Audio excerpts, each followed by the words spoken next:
आज मैं आपको सिंपल सेंटेंसेस के अकॉर्डिंग टॉपिक नंबर 6 को पढ़ाने जा रहा हूं और उसका सब टाइटल है by putting adjective before noun. अर्थात नाउन के पहले हमको क्या करना है, नाउन के पहले हमको उसकी विशेषता को रखना है और उसकी विशेषता को उसके पहले रखकर सेंटेंस का मीनिंग क्लियर करना है। इट मीन्स सेकेंड सेंटेंस में फर्स्ट सेंटेंस के नाउन अर्थात वो सब्जेक्ट भी हो सकता है और वो ऑब्जेक्ट भी हो सकता है। दोनों में से किसी एक की विशेषता का वर्णन सिंगल वर्ड में, उसकी विशेषता का वर्णन सिंगल वर्ड में सेकेंड सेंटेंस में दिया गया होगा और यदि वो विशेषता सब्जेक्ट की है तो हमको उसको सब्जेक्ट के पहले लिखना है और यदि वो विशेषता ऑब्जेक्ट की है तो हमको उस विशेषता को ऑब्जेक्ट के बाद लिखना है। In another word we can say that this is the easiest rule of simple sentences. Simple sentences का ये सबसे सरल नियम है जिसमें हमको पहले सेंटेंस में दूसरे सेंटेंस, पहला जो सेंटेंस होता है उसकी विशेषता का वर्णन जो दूसरे सेंटेंस में किया गया है सब्जेक्ट या ऑब्जेक्ट के रूप में, उस विशेषता को हमको क्या करना है, सब्जेक्ट या ऑब्जेक्ट के पहले जो कि नाउन के रूप में उसके पहले हमको लिख देना है। बहुत ही सरल सा टॉपिक है। Let's see. A boy came to me, he was poor. एक लड़का मेरे पास आया, वो गरीब था। कौन आया, कौन गरीब था? एक लड़का जो मेरे पास आया। तो विशेषता किसकी है? सब्जेक्ट की, नाउन की है, विशेषता है। तो आंसर हो जाएगा A poor boy came to me. एक गरीब लड़का मेरे पास आया। ओके, विशेषता किसकी थी? सब्जेक्ट की। विशेषता क्या थी? पुअर। विशेषता थी सब्जेक्ट की, हमने उसके पहले उसको रख दिया। Okay. I saw a girl she was intelligent. मैंने एक लड़की को देखा, वो बुद्धिमान थी। कौन थी बुद्धिमान? बुद्धिमान थी लड़की, यानी कि ऑब्जेक्ट। तो हमको इस विशेषता को ऑब्जेक्ट के पहले लिख देना है। तो आंसर हो जाएगा I saw an intelligent girl. मैंने एक बुद्धिमान लड़की को देखा। Next one. A man was sitting by the side of the road. एक व्यक्ति सड़क किनारे बैठा हुआ था, वो ब्लाइंड था, वो अंधा था। कौन था अंधा? सड़क के किनारे बैठा हुआ व्यक्ति, यानी कि सब्जेक्ट, और सब्जेक्ट के पहले हमको उसकी विशेषता को लिख देना है। तो आंसर हो जाएगा A blind man was sitting by the side of the road. बहुत ही आसान सा है, बहुत ही आसान रूल है ये। The teacher punished a boy, he was naughty. Teacher ने एक लड़के को दंडित किया, वह शरारती था। तो कौन था शरारती? शरारती था लड़का, यानी कि ऑब्जेक्ट। तो ऑब्जेक्ट के पहले हमें उसकी विशेषता को लिख देना है। तो आंसर होगा the teacher punished a naughty boy. The teacher punished a naughty boy. तो हमने उसके पहले उसकी विशेषता को लिख दिया। नेक्स्ट है my uncle has a watch. मेरे चाचा जी के पास एक घड़ी है। The watch is new. घड़ी नई है, घड़ी सुंदर है। यानी कि विशेषता किसकी? ऑब्जेक्ट की।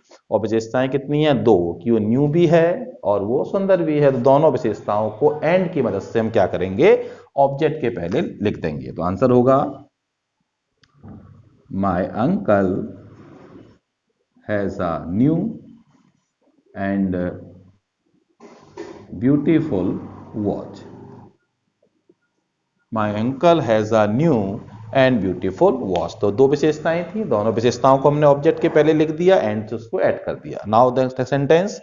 A girl has a doll. एक लड़की के पास गुड़िया है, गुड़िया महंगी है और जो लड़की है वो रिच है। तो हम यहाँ पर क्या देख रहे हैं कि यहाँ पर जो विशेषताएं दी गई हैं, जो पहली विशेषता दी गई है वो ऑब्जेक्ट की दी गई है और जो दूसरी विशेषता दी गई है वो सब्जेक्ट की दी गई है। तो सब्जेक्ट की विशेषता को सब्जेक्ट से ऐड कर दे के पहले लिख देते हैं और ऑब्जेक्ट विशेषता को ऑब्जेक्ट के पहले लिख देते हैं। तो हमारा आंसर हो जाएगा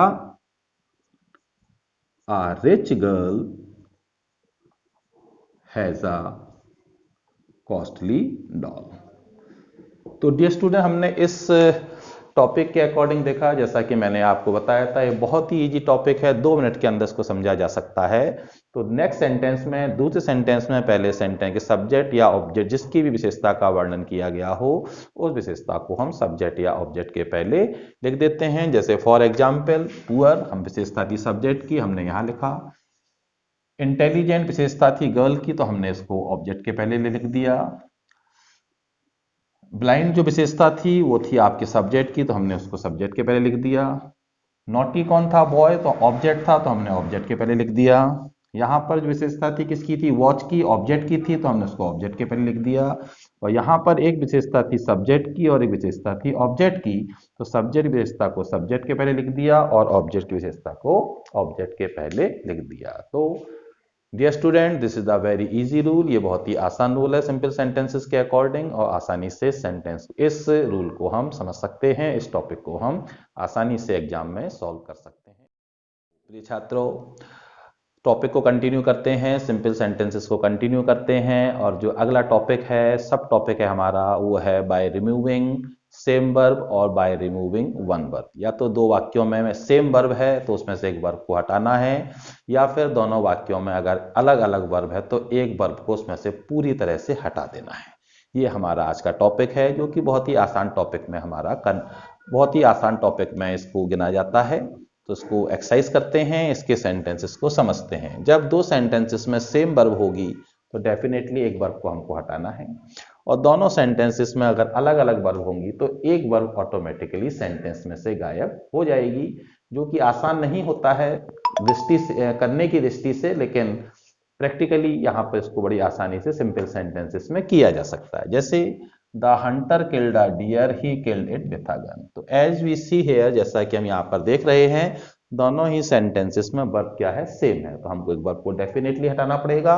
तो the hunter killed a deer, hunter ने डियर की हत्या की और उसने डियर की हत्या एक गन से की। तो बहुत ही सिंपल सा आंसर, एक सेम वर्ब में से एक वर्ब को हटा दिया, तो आंसर होगा the hunter killed a deer with a gun.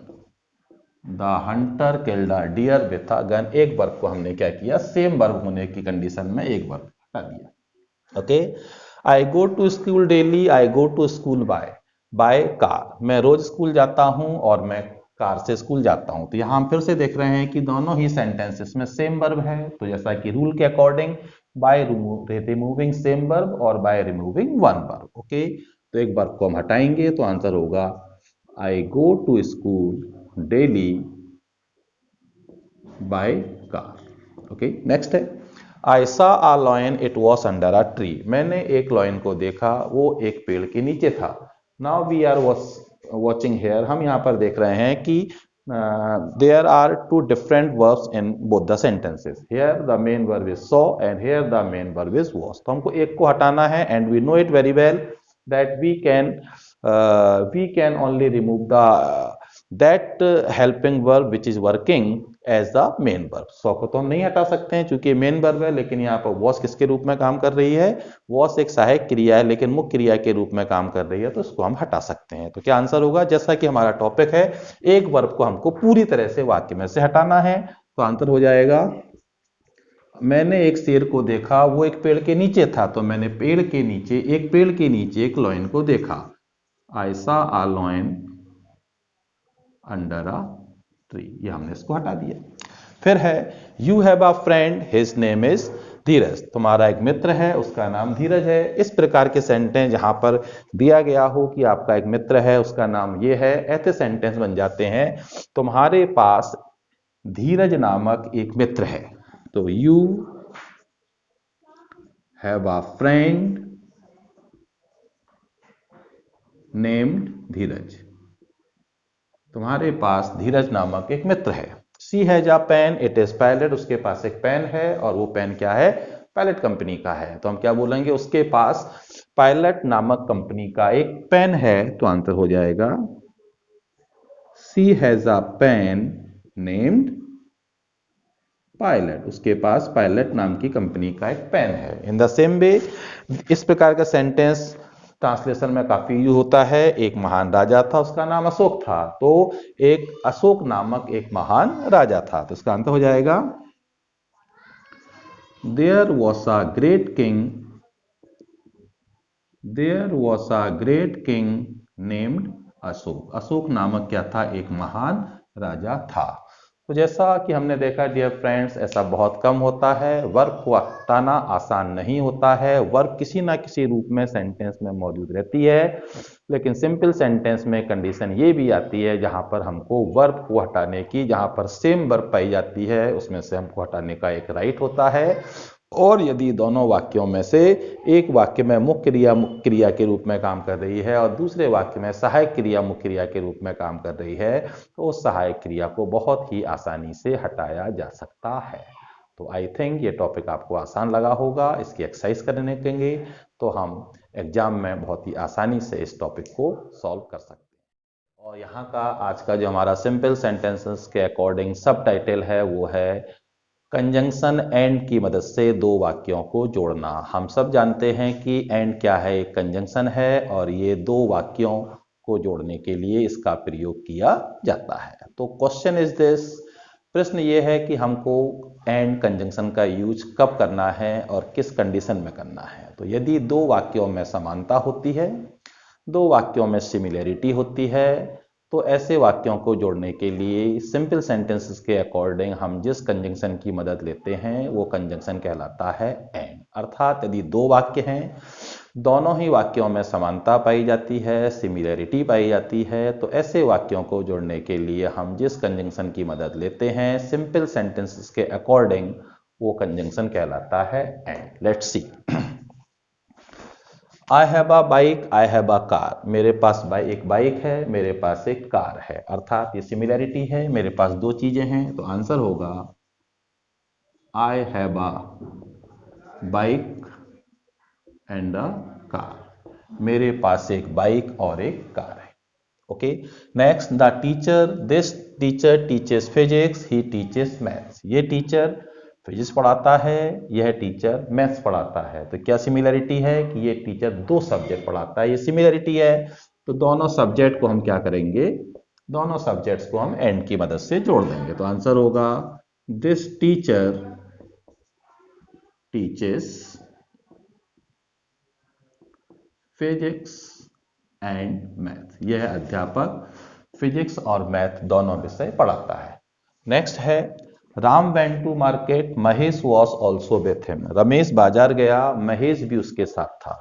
Ram बाजार गया, महेश भी उसके साथ था। तो बाजार कौन कौन गए, राम और महेश दोनों साथ साथ बाजार गए। तो कौन कौन बाजार गए, राम ने भी वही काम किया जो काम की महेश ने किया, अर्थात दोनों ने एक काम किया। तो दोनों जो काम करने वाले हैं वो हैं Ram and Mahesh. Ram and Mahesh went to market. Ram और महेश बाजार गए। नेक्स्ट है, this farmer has a black cow, he has a white cow. इस किसान के पास एक काली गाय है, इस किसान के पास एक व्हाइट काउ। अर्थात इसके पास समानता क्या है, समानता यह है कि इसके पास दो गाय हैं, बस दोनों गायों का जो कलर है वो क्या है, डिफर है, लेकिन है दोनों काउ। इट मीन्स इन दो वाक्यों में समानता है। तो आंसर होगा this farmer has a black cow and a white cow. अर्थात इस किसान के पास दो गाय हैं, एक ब्लैक है और एक क्या है, व्हाइट है। नेक्स्ट है, I take tea, I take coffee, I take milk. तो जैसा कि आप सभी जानते हैं कि जब विशेषताएं दो से ज्यादा हो जाती हैं तो उनको हम एंड से जोड़ देते हैं। पहली कितनी ही विशेषताएं हैं, दो से ज्यादा विशेषता होने पर हम सभी विशेषताओं को कॉमा से जोड़ते हैं और आखिरी की विशेषता को एंड से जोड़ देते हैं। ओके, तो मैं चाय पीता हूं, मैं कॉफी पीता हूं, मैं मिल्क भी पीता हूं, दूध भी पीता हूं। अर्थात I take tea comma coffee and milk. मैं चाय, कॉफी और दूध पीता हूं। नेक्स्ट है, why are you lazy, why are you careless, why are you weak. तुम आलसी क्यों हो, तुम लापरवाह क्यों हो और तुम कमजोर क्यों हो। अर्थात उसकी तीन नेगेटिव क्वालिटीज के बारे में बात की गई है। इट डजंट मैटर कि क्वालिटीज नेगेटिव हैं या वो पॉजिटिव हैं, इससे कोई फर्क नहीं पड़ता है। फर्क ये पड़ता है कि तीनों क्वालिटीज जो हैं वो सिमिलर हैं, समान हैं और एक ही व्यक्ति के अंदर पाई गई हैं। इसलिए हम कह सकते हैं कि इन तीनों सेंटेंसेस की जो क्वालिटीज हैं उसमें क्या है, समानता पाई गई है। तो हम तीनों को हम क्या करेंगे, हम उनको ऐड करेंगे। तो आंसर होगा why are you lazy, comma careless and weak. So dear student, यहाँ पर हमने देखा कि ये भी एक सिंपल सेंटेंसेस के अकॉर्डिंग पढ़ाया जाने वाला, सीखे जाने वाला काफ़ी आसान सा नियम है, जहाँ पर हम जब दो वाक्यों में समानता पाते हैं, दो वाक्यों में सिमिलरिटी पाते हैं, तो ऐसे वाक्यों को हम कंजंक्शन एंड की मदद से जोड़ते हैं। और यह जो टॉपिक है ये बहुत ही आसानी से हम सीख सकते हैं, बहुत आसानी से एग्जाम में इसको हम सॉल्व कर सकते हैं।